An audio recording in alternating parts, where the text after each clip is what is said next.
सबसे पहले तो मैं राइजिंग राजस्थान दिल्ली के रोड शो में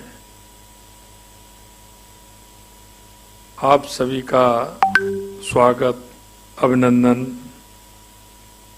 वंदन, आप सभी को नमन।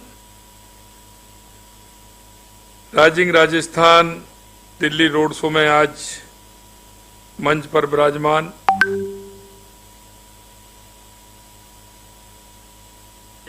मेरी कैबिनेट में मेरे साथी, बहुत ही डायनामिक, जो उद्योग मंत्री के रूप में अपना कार्य कर रहे हैं, ऐसे श्रीमान कर्नल राज्यवर्धन सिंह राठौड़ साहब,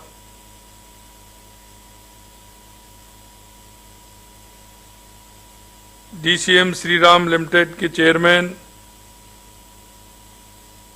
श्री अजय श्रीराम जी,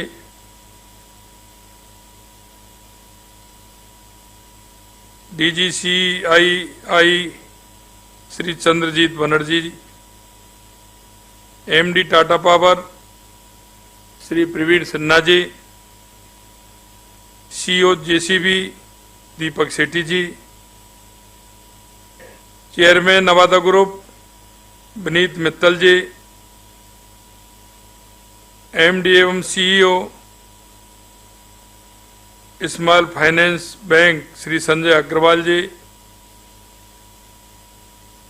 Shri Madhav Singhania ji, CEO JK cement, Rajasthan के मुख्य सचिव सुधांशु पंत जी, उद्योग के प्रमुख शासन सचिव अजताब शर्मा जी, आयुक्त उद्योग रोहित गुप्ता जी और इस उद्योग जगत के सभी माननीय प्रतिनिधिगण, मीडिया के मित्रों, देवियों और सज्जनों, जैसा आपने देखा राइजिंग राजस्थान से जुड़े महत्वपूर्ण इस अवसर पर दिल्ली रोड शो की इन्वेस्ट मीट में आप सभी कर्मवीरों के सामने अपने विचार रखने का मुझे सौभाग्य मिल रहा है। मुझे पता है कि आपने अपनी मेहनत से, अपने सामर्थ्य से और अपनी दृढ़ इच्छा शक्ति से जिस क्षेत्र में आप काम करते हैं, आपने अपने काम को बढ़ाने का काम किया और आपने उस क्षेत्र में अपनी पहचान बनाई। इसके लिए भी मैं आप सभी को दिल की गहराइयों से बहुत बहुत धन्यवाद देता हूं। जब मैं आप जैसे दूरदर्शी लोगों को देखता हूं तो मन में एक कल्पना आती है और वो कल्पना ये आती है कि आप अपने उद्योग को बढ़ा रहे हैं, लेकिन मैं कहना चाहता हूं कि आपके माध्यम से कितने परिवार जुड़े हुए हैं जो उनकी आप रोजगार देने का काम कर रहे हैं और उनका परिवार को पालने का काम कर रहे हैं। उद्देश्य कई लोग सोचते होंगे, उनके मन में विचार आता होगा कि आप उद्योग के क्षेत्र में आप अपनी मेहनत से आगे बढ़े हैं, लेकिन हमें यह भी देखना चाहिए कि आपने आगे बढ़ने के साथ साथ कितने लोगों को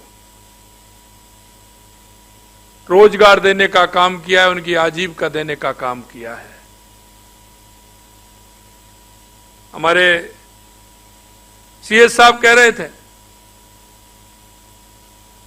कि सही बात कह रहे थे, बड़े उद्योग होते हैं लेकिन एक छोटा उद्योग होता है, वो भी रोजगार के अवसर प्रदान करता है। क्योंकि कई बार देखने में मिलता है कि कहीं घी गना तो कहीं मुट्ठी चना। यह कहावत मैं इसलिए कहना चाहता हूं कि जहां जिसको आवश्यकता होती है वो अपनी आवश्यकता की पूर्ति के लिए दिन रात मेहनत करता है, लेकिन उसकी पूर्ति नहीं होती है। एक तरफ हम आवश्यकताओं की पूर्ति भी करते हैं, तो दूसरे लोग जो जिनको आवश्यकता है उनको भी हम रोजगार देने का, आजीविका देने का काम करते हैं। आप सभी ने अपने प्रयासों में पिछली सदी को आकार दिया और आप, मुझे पूरा विश्वास है कि आपकी कर्मठता के लिए एक नई सुबह आई है। मुझे पूरा विश्वास ये भी है कि आप, आज मैं आपके सामने एक नए राजस्थान के विजन के साथ कुछ बातें साझा करने के लिए आपके बीच में आया हूं। एक ऐसे राज्य की नई उम्मीद के लिए जो नवाचार के अवसर और विकास से प्रेरित होकर भविष्य का निर्माण करने में अपनी महत्वपूर्ण भूमिका निभा रहा है। हमारी सरकार ने एक परिवर्तनकारी यात्रा शुरू की है जो हमें विकास के नए दौर में ले जाने वाली है। Rising Rajasthan global investment summit के माध्यम से राज्य में निवेश लाने के लिए इन्वेस्टर मीट और रोड शो जैसी पहल की गई है तथा इस समिट की पहली इन्वेस्टर मीट मुंबई में सफलतापूर्वक संपन्न हुई और आप सभी के प्रयास से लगभग 4.5 लाख करोड़ रुपए से अधिक के निवेश हेतु एमओयू हस्ताक्षर हुए थे। इससे न केवल हमारे राज्य में विकास को नई ऊंचाई मिलेगी बल्कि हजारों रोजगार के नए अवसर भी पैदा होंगे। यह और भी प्रसन्नता की बात है कि आज दिल्ली में आयोजित हो रही इन्वेस्टमेंट मीट में मुंबई से भी ज्यादा राशि के एमओयू होने वाले हैं, हुए हैं।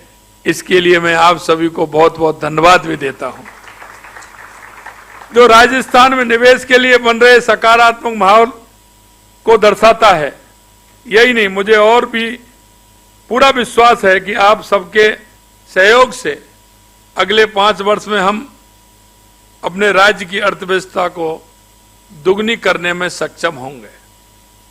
हमारी कोशिश केवल देश के भीतर ही सीमित नहीं है। हमने इस समिट को ग्लोबल समिट बनाया है जिसके लिए अनेक देशों के साथ संपर्क कर वहां के निवेशकों को राजस्थान में निवेश के लिए प्रोत्साहित किया जा रहा है। दक्षिण कोरिया और जापान में आयोजित इन्वेस्टर मीट में मैं गया, जिसमें जबरदस्त समर्थन मिलने का उनके उत्साह और उमंग की मैं तारीफ करता हूं। दोनों देशों ने अच्छा समर्थन हमें दिया है। सियोल में हमने पास्को इंटरनेशनल, एसजी कॉरपोरेशन और अन्य कई प्रमुख कंपनियों के साथ सार्थक चर्चा की है। साथ ही कोरियन स्टोन एसोसिएशन के साथ राजस्थान से स्टोन के निर्यात को बढ़ावा देने पर भी चर्चा हुई है। सैमसंग हेल्थ केयर ने एआई आधारित उपकरणों के माध्यम से हमारे राज्य के नागरिकों को अत्यंत आधुनिक स्वास्थ्य सेवाएं प्रदान करने में रुचि दिखाई है।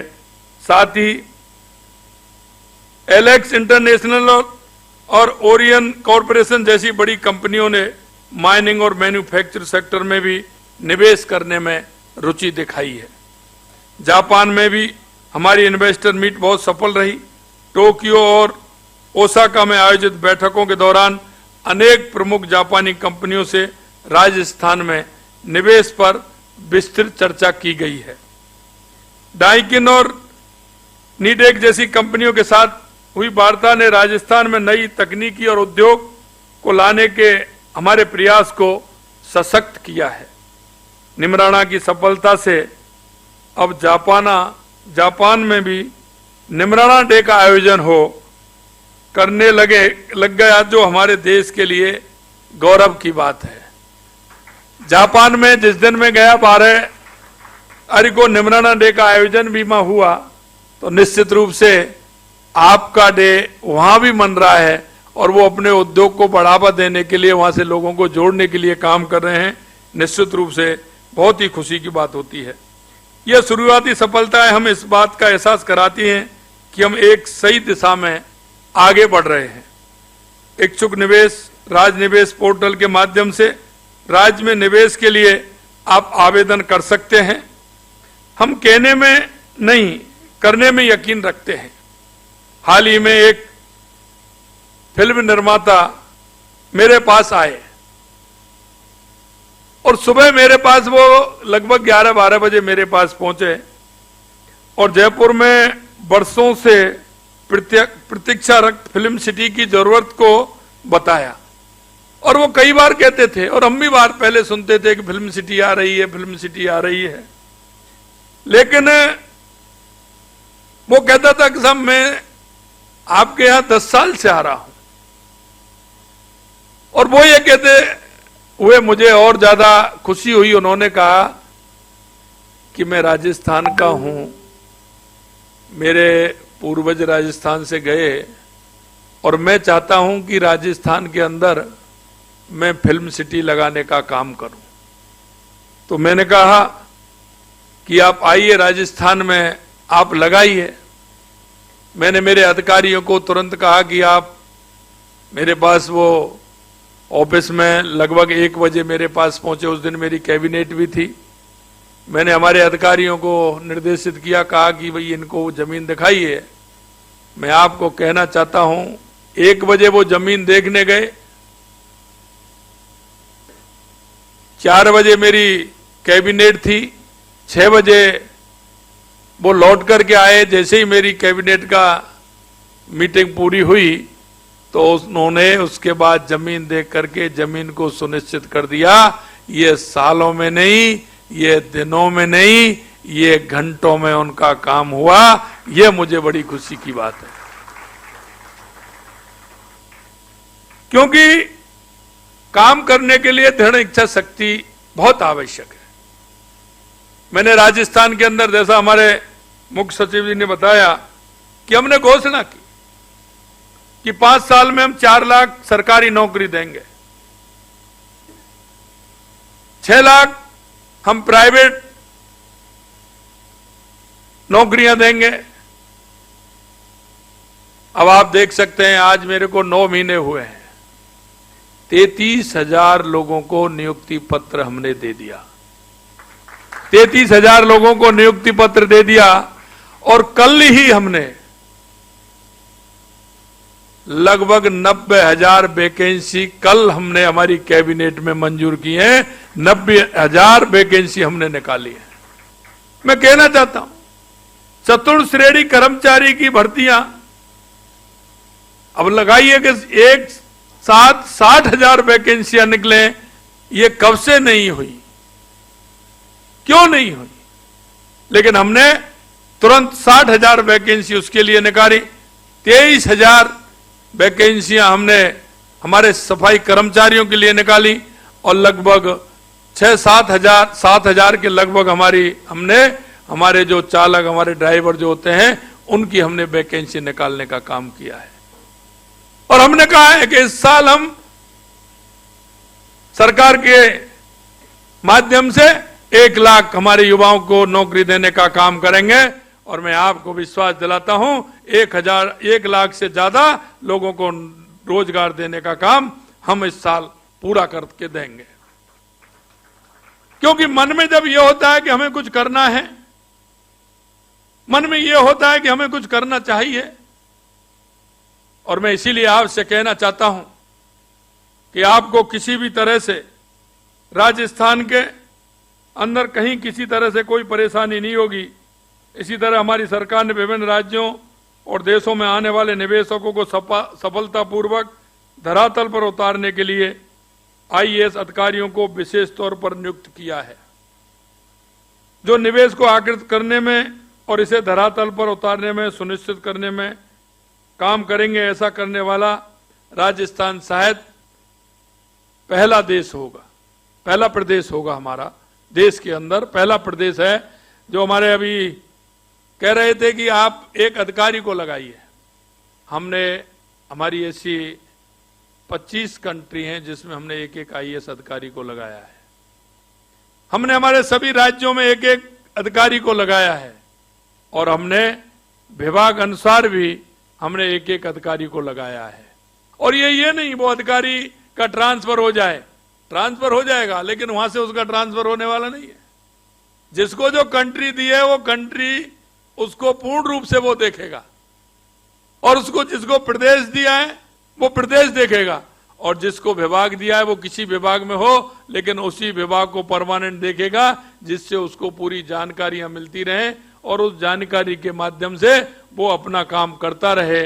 वो वहां ट्रांसफर हो सकता है राज्य में, लेकिन इसमें ट्रांसफर नहीं होगा। ये भी हमने उनके लिए किया है। आज का राजस्थान उद्योग के लिए उभरता केंद्र बन रहा है। हमने प्रक्रियाओं को सरल और निवेशक केंद्रित दृष्टिकोण अपनाकर व्यापारिक माहौल को अनुकूल बनाया है। निवेशकों को सुविधा देना हमारी प्राथमिकता है। पहले ऐसे दिन भी थे जब निवेशकों के सपने सरकारी फाइलों में उलझकर दम तोड़ देते थे, लेकिन हम आपको विश्वास दिलाते हैं और आपके सामने भी आया है कि हमने 1 महीने पहले मुंबई में जो MOU किए थे हमने इस कैबिनेट में उनको भी पास कर दिया और उसमें उनको जमीन आवंटित करने का हमने काम कर दिया। इसीलिए मैं कहता हूं, लेकिन आज हम नकारात्मकता से परे सहयोग, सकारात्मक और दूरदर्शिता के साथ एक नए कल के सपने बुन रहे हैं। हमारी सरकार ने साहसिक कदम उठाकर नए अवसर पैदा किए। हमें गर्व है कि हम हमारे देश के यशस्वी प्रधानमंत्री नरेंद्र मोदी जी की दूरदृष्टि, नेतृत्व एवं बहुआयामी दृष्टिकोण के साथ हम आगे बढ़ रहे हैं। राज्य और केंद्र सरकार के बेहतर तालमेल के साथ व्यापक दिशा में हम काम कर रहे हैं। हम एक जिला एक उत्पादन नीति लागू करने जा रहे हैं, 1 डिस्ट्रिक्ट 1 प्रोडक्ट, क्योंकि राजस्थान में अपार संभावना है। राजस्थान के आप एक एक जिले को देखेंगे उसकी पहचान अलग है। अगर मैं एक एक जिले की बात कहूं तो आपको खान में, पीन में, वहां का, अगर आप हमारे जैसलमेर कह रहे हैं, जैसलमेर हमारा सोलर का ही नहीं है। धीरे धीरे हमारा खरजूर का भी बड़ा उत्पादन का केंद्र हमारा जैसलमेर बन रहा है। बाड़मेर बालोतरा हमारा अनार के लिए आगे आ रहा है। गंगानगर हनुमानगढ़ आपने देखा होगा किन्नू के लिए आगे आ रहा है। अगर आप देखेंगे हमारा डूंगरपुर बांसवाड़ा वो सीताफल में बहुत आगे बढ़ रहा है। सीताफल में ही नहीं, वहां का जो हमारा जंगल है, वहां के जो फूल हैं, उन फूलों से गुलाब बन रहा है और ये गुलाब किसी तरह से उसमें एलर्जी पैदा करती है, लेकिन वो गुलाब फूलों का ऐसा होता है। और हमने उनसे कहा है कि जितना फूलों से वो गुलाल बनाएंगे वो गुलाल को हमारी सरकार पूरी तरह से उनको खरीदेगी, क्योंकि वो आदिवासी क्षेत्र है। वो मेहनत करके वहां के महिलाएं, वहां के युवा लेकर के आते हैं। हमने क्यों ना हम उस गुलाल को पूरी तरह से खरीद करके हम उसका मार्केटिंग भी करें और आगे देश में भी भेजें और आगे दूसरी कंट्रियों में भी उसको भेजें। तो इसके लिए भी हम काम कर रहे हैं। मैं आपसे कहना चाहता हूं, हम इस 1 डिस्ट्रिक्ट 1 प्रोडक्ट के माध्यम से भी हमारा कई जगह अलग अलग पहचान, अलग अलग हमारा काम है, उसको भी हम आगे बढ़ाने का काम करेंगे, जिससे हमारा राजस्थान समृद्ध हो। प्रदेश में नए निवेश को प्रोत्साहन देने के लिए सामाजिक आर्थिक विकास को बढ़ावा देने, साथ साथ रोजगार के अधिक से अधिक अवसरों को सृजन करने के उद्देश्य से हाल ही में हमने कैबिनेट की बैठक में राजस्थान निवेश प्रोत्साहन 2024 जैसा बताया, रिप्स 2024 को मंजूरी प्रदान की है। रिप्स 2024 में एमएसएमई सेक्टर से लेकर के नए उभरते हुए क्षेत्रों में निवेश को आकर्षित करने के लिए जरूरी प्रावधान किए गए हैं। साथ ही ग्रीन ग्रोथ, निर्यात संवर्धन और क्षमता विकास जैसी प्रदेश के प्राथमिकताओं को भी ध्यान में रखा गया है। हमारी सरकार ने अगले 5 वर्षों में राजस्थान की अर्थव्यवस्था को 180 बिलियन डॉलर से बढ़ाकर 350 बिलियन डॉलर करने का लक्ष्य रखा है, जो साहसिक और संभव है। ये काम ऐसा है कि इसको हम सभी अगर इसमें लगेंगे तो निश्चित रूप से जो हमने सोचा है वो होकर के ही रहेगा। मुंबई में हुए निवेश शिखर सम्मेलन में जैसा मैंने बताया 4.5 लाख करोड़ रुपए से अधिक के समझौते पर हस्ताक्षर किए हैं। उनमें अक्षय ऊर्जा, cement, auto components, battery storage जैसे क्षेत्र में शामिल हैं। इनमें राजस्थान में लगभग 7 लाख रोजगार के अवसर सृजित होंगे। हमने जापान, दक्षिण कोरिया, यूएई, कतर जैसी वैश्विक साझेदारियों के साथ सक्रिय रूप से निवेश को बढ़ावा दिया गया है। यही नहीं, जापान की एक कंपनी हमारे पास, उससे मिलना हुआ। पहले वो जयपुर भी आए, फिर मैं जापान हम गए तो जापान भी मिले। उन प्रमुख जापानी कंपनियों ने राजस्थान में निवेश करने के साथ साथ 15,000 युवाओं को रोजगार देने की भी प्रतिबद्धता उन्होंने जताई। उन्होंने कहा कि हम 5 साल में राजस्थान से लगभग 15,000 ऐसे युवा जिनको हमें आवश्यकता है, नर्सिंग के क्षेत्र में, अन्य विभिन्न क्षेत्रों में, इलेक्ट्रॉनिक्स के क्षेत्र में, कटर पिटर उस क्षेत्र में, कई क्षेत्रों में उन्होंने बताया है। उसके लिए जब हम जापान गए तो हमें कई चीजों का महसूस भी हुआ, क्योंकि वो ट्रांसलेशन वाले हम लेकर के गए। लेकिन हमने सोचा क्यों ना हम कोई ऐसा काम करें जिससे कि हमारे प्रदेश के लोग वहां जाएं और जाने में उनको किसी तरह की परेशानी नहीं हो। तो हमने निर्णय लिया है कि विदेशी भाषाओं की शिक्षा के लिए एक नया कॉलेज खोलने का काम भी हम राजस्थान में करेंगे, जिससे कि वहां के हर कंट्री की भाषा सीख करके वहां उनको सुविधा मिल सके और वहां ठीक प्रकार से वहां जाकर के काम कर सकें। तो ये भी हमने निर्णय लिया है और इसका लाभ हमारे युवाओं को ज्यादा से ज्यादा मिले, तो हम इसे भी करने जा रहे हैं। राजस्थान में उद्योग के लिए निवेश की संभावनाएं प्रचुर हैं। हम नई औद्योगिक नीतियों के तहत औद्योगिक भूमि अधिग्रहण और विकास को सरल बना रहे हैं। खनन में भी नई नीति लागू की जा रही है। इसके साथ ही हमने कृषि प्रसंस्करण में डाटा केंद्रों, पर्यटन के लिए नई नीतियां बनाई हैं। राजस्थान सरकार ने 53,000 किलोमीटर की सड़कें बनाना और 2,750 किलोमीटर के ग्रीन फील्ड एक्सप्रेस विकसित करने का संकल्प ले लिया है। ऊर्जा के क्षेत्र में 2031-32 तक 33,600 मेगावाट ऊर्जा उत्पादन का लक्ष्य हमने रखा है। आप सभी को मैं निवेश के लिए, राजस्थान में निवेश के लिए आमंत्रित करता हूं, जहां हमारी नीतियां और संसाधन आपके व्यापार को बढ़ावा देने के लिए तैयार हैं। राजस्थान की समृद्धि और विकास में आप अमूल भागीदारी बना सकते हैं। राइजिंग राजस्थान समिट 9, 10, 11 दिसंबर को जयपुर में आयोजित हो रहा है। मैं आप से आग्रह करता हूं कि इस समिट में भाग लेकर आप हमारे और अपने सपनों को साकार करने में सहयोग दें। मरुभूमि के प्रतिनिधि होने के रूप में एक बार मैं पुनः आप सभी को आमंत्रित करता हूं, और वह आमंत्रित मैं आपको इसलिए करना चाहता हूं।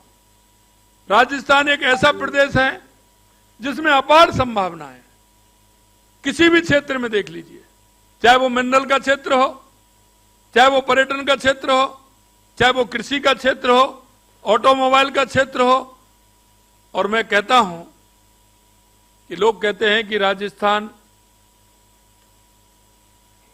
कई बातों में, क्योंकि सूर्य की भी कृपा है, ये भी आप सभी जानते हैं, प्रचुर मात्रा में हमारे पास भूमि है। पहले कहते थे लोग कि राजस्थान में पानी की कमी है, लेकिन मैं बताना चाहता हूं अब की बार राजस्थान में जितने बांध थे वो पूरे के पूरे भरे हुए हैं। राजस्थान में पानी की किसी भी तरह से कोई कमी नहीं है, क्योंकि जब व्यक्ति की दृढ़ इच्छा शक्ति मजबूत होती है, काम करने वाली टीम होती है, तो ऊपर वाला भी उसकी मदद करता है। और मैं इसलिए कहना चाहता हूं राजस्थान के अंदर हमारे पानी के क्षेत्र में भी हमने 8 महीने 9 महीने में बहुत बड़ा काम किया है। हमारी ईआरसीपी की योजना राजस्थान के पूर्वी राजस्थान से लेकर के हमारे लगभग 13 जिलों में हमारा उस ईआरसीपी का पानी जाएगा। किसान को भी पानी मिलेगा, उद्योग को भी पानी मिलेगा, हमारे पर्यटन का विकास भी होगा। हमारे शेखावाटी का क्षेत्र सीकर चूरू झुंझुनू के लिए हमारा यमुना समझौता, हमारे उस क्षेत्र में पानी आएगा तो वो ही क्षेत्र हमारा आगे बढ़ेगा, क्योंकि वो हमारी वहां की जमीन, वहां की हमारी पुरातन संस्कृति, और सबसे बड़ी बात यह है कि राजस्थान वीर भूमि है। महाराणा प्रताप की धरती है, महाराजा सूरजमल की धरती है, पृथ्वीराज चौहान की धरती है, और यह भक्ति की भी धरती है, ये मीराबाई की धरती है, ये त्याग की मूर्ति पन्नाधाय की भी धरती है, और यह पर्यावरण की रक्षा करने वाली, जो अपने आप को पर्यावरण के लिए समर्पित कर दे, ऐसी हमारी मां अमृता देवी की भी धरती है। इसलिए मैं कहना चाहता हूं, हमारी देवी माएँ कितनी है हमारे, अगर आप देखेंगे खाटू श्याम जी से लेकर के, सालासर जी से लेकर के, शाकंभरी माता से लेकर के, करणी माता से लेकर के, त्रिपुरा सुंदरी माता जी से लेकर के, कैला देवी माता जी से लेकर के, मेहंदीपुर बालाजी से लेकर के, श्रीनाथ जी से लेकर के, सावरिया सेठ से लेकर के, हमारी प्रचुर मात्रा में हमारी शक्ति और भक्ति की धरती में बहुत बड़ा काम करने का अवसर आप सभी को मिल रहा है। मैं आपसे इतना ही कहना चाहता हूं कि उन संभावनाओं को, और आपका भी मन है, मैं एक बात और कहता हूं कि राजस्थान में आप निवेश के लिए तो आई है, लेकिन आपको स्वस्थ रहना है, मस्त रहना है, परिवार में सभी को स्वस्थ रखना है, बुजुर्गों को भी ठीक प्रकार से रखना है, तो वहां की आब हवा, वहां का पर्यावरण आप देख सकते हैं कि राजस्थान के अंदर बिल्कुल शुद्ध वायु, शुद्ध वातावरण, और श्री अन्न अगर सबसे ज्यादा पैदा होता है तो वो राजस्थान की मिट्टी से होता है। जब हम अच्छा अन्न खाएंगे, श्री अन्न हम खाएंगे, अच्छी हवा में रहेंगे, तो आइए मैं आपको निवेश के भी लिए आमंत्रित करता हूं, और जैसा कहा कि आप वहां आइए, मकान आपके जो राजस्थान प्रवासी हैं उनके तो हैं ही, उनको भी ठीक प्रकार से करिए, और जिनके नहीं हैं वो फार्म हाउस भी बनाइए, आकर के मकान भी बनाइए, आराम से एक ऐसे पर्यावरण जो आप मन में विचार करते होंगे कि हम कहाँ रहना चाहिए, खाने को भी अच्छा मिलेगा, शुद्ध पानी भी मिलेगा, श्री अन्न भी मिलेगा, और एक अच्छी हवा भी आपको मिलेगी। आप सभी को मैं दिल की गहराइयों से आमंत्रित करता हूं, राजस्थान आपका है, अग्रणी राजस्थान बने, पधारो हमारे देश। आप सभी इतनी बड़ी संख्या में आए हैं, और आज एक बार मैं उन सभी को भी धन्यवाद देना चाहता हूं जिन्होंने आज जो एम किए हैं, मैं उनको भी धन्यवाद देना चाहता हूं कि इतनी बड़ी संख्या में उन्होंने MOU आज किए हैं। आप सभी को बहुत बहुत धन्यवाद। जय हिंद, जय भारत। पुनः आप सभी का स्वागत, अभिनंदन। पधारो हमारे देश। जय हिंद, जय भारत, जय राजस्थान।